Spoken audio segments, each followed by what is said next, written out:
ingkang dipuntanggap keluarga besar empat serangkai Ibu Bung Wahyudi, Bapak Lilis Sutiwana, Bung Apri lan keluargane wonten ing dusun Braolo Uripan Probolinggo ingkang dipuntunjang meriah audio sound system DDS kolaborasi Roni Kosik syuting saking tempuran Bantaran Probolinggo lan dipun kairingi kerawitan Duwito Kanton saking juga jermi pimpinan Bung Suraji pengendang andalan Pak Kampung Slamet B.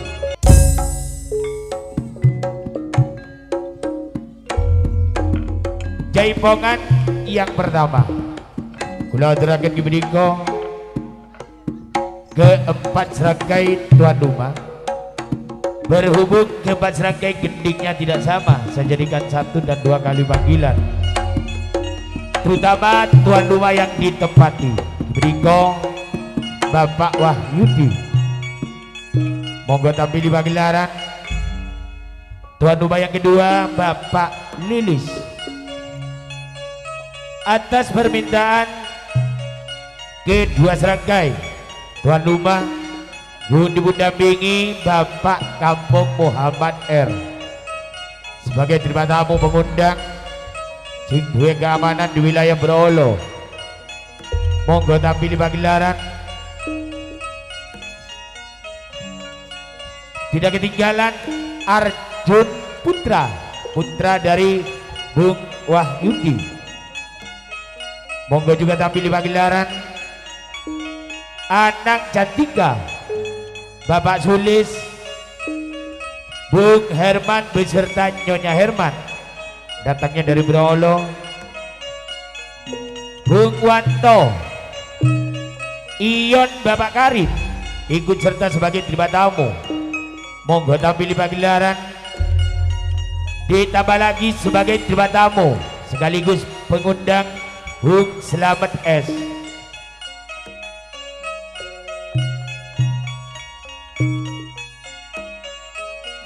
Agus Pira juga datangnya dari Braolo. Bung Priyo Braolo. Sahid Putra datangnya dari Tretep ikut serta sebagai terima tamu. Monggo tampil di pagelaran. Ditambah lagi Bung Iya datangnya dari Tretep, Ika Putra Tretep, dan sekaligus Bung Joni datangnya dari Braolo. Ini yang diminta oleh kedua serangkai untuk mendampingi naik di pagelaran. Berhubung yang hadir pada malam hari ini 9,8% masyarakat Madura, monggo kepada ketiga Ibu Waranggono ngicung matureen sampur ada di atas. Karena jalannya licin Pak Niser Sukoyoki letuwah pas kila buah di motor tak langkong sampur ada di atas. Ya gila belandeng nakal.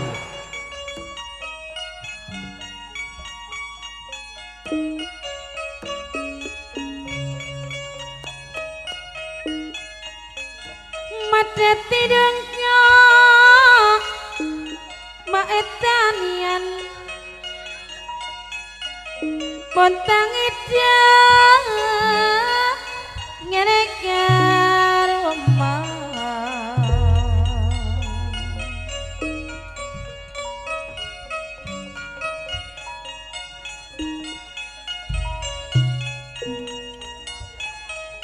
madeng ijung bola Bapak Wahyudi mak penerima monta pada kak si penerima monta pada si penerima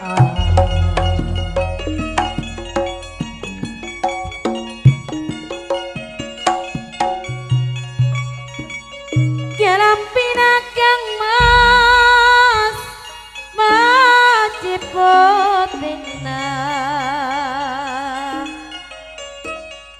kancing tenang ma ide dena kancing celang ka ma ide dena Tore, ya tore bon, karena berikan sampur di atas pak, karena jalan lecet, berikan. Monjen Cina ngajak maelang bapak lilis, mone kenikai mone mone keni mole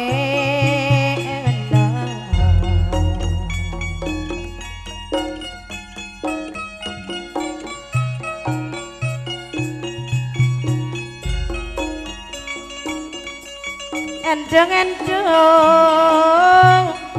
semuarana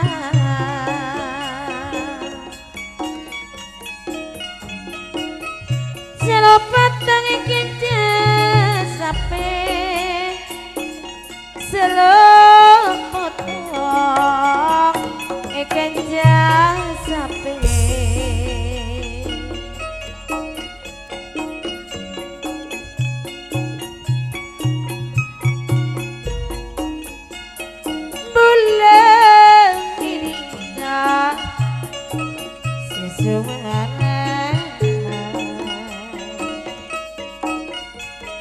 rasa jatuh dalam hati, rasa jatuh dalam hati.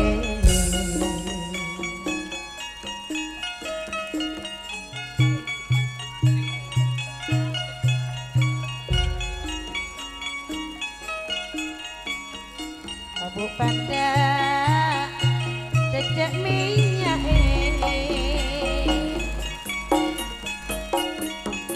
Monselan cema sirat kasiran Monselan cema mak sirat kasiran. Ayo ke ano, tuan rumah di tengah, ayo. Mikung mati cong mikung.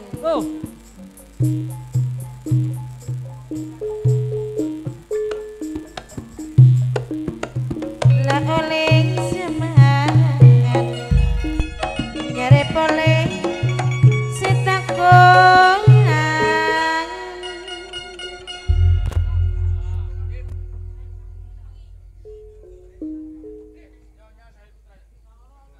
Ndak ngerumpel ndak posalu. Posalu Mari ini mana yo. Ndak enak lek ngerumpel gua. Wes yuk. Dihitung. Ayo mari ngono saya kati ditambah non ya apa? Ayo geser le.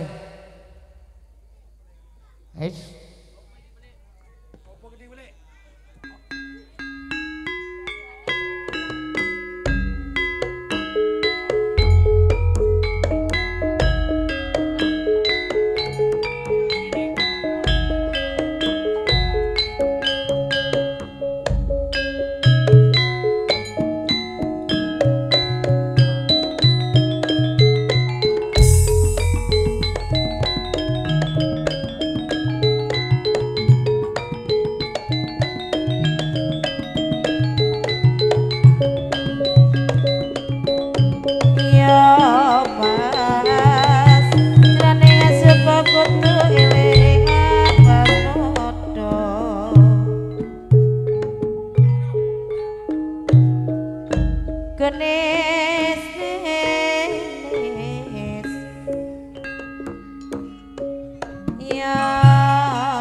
no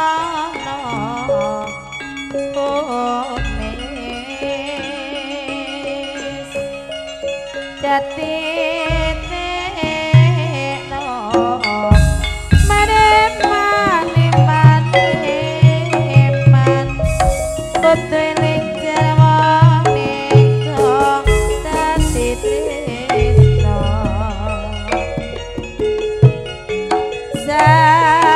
satriyaku nyangana dawaku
batur sebadut atas penghormatan kedua bapak tuan rumah yang mana telah sudah ditampil di pagelaran Kiberiko Bapak Wayudi, Bapak Lilis, Ibu dampingi Bapak Kampung Muhammad R. Brolo, Tanjung Arjun Putra, Brolo, anaknya tiga, Bung Herman beserta nyonya, Brolo, Bung Wanto, Bung Selamat S, Cak Ion, Pak Karin, Agus Vira, Cak Prio, Bung Said Putra Tritip, Bung Iya, Ika Putra Tritip, Mas Joni Brolo, yang mana telah sudah tampil di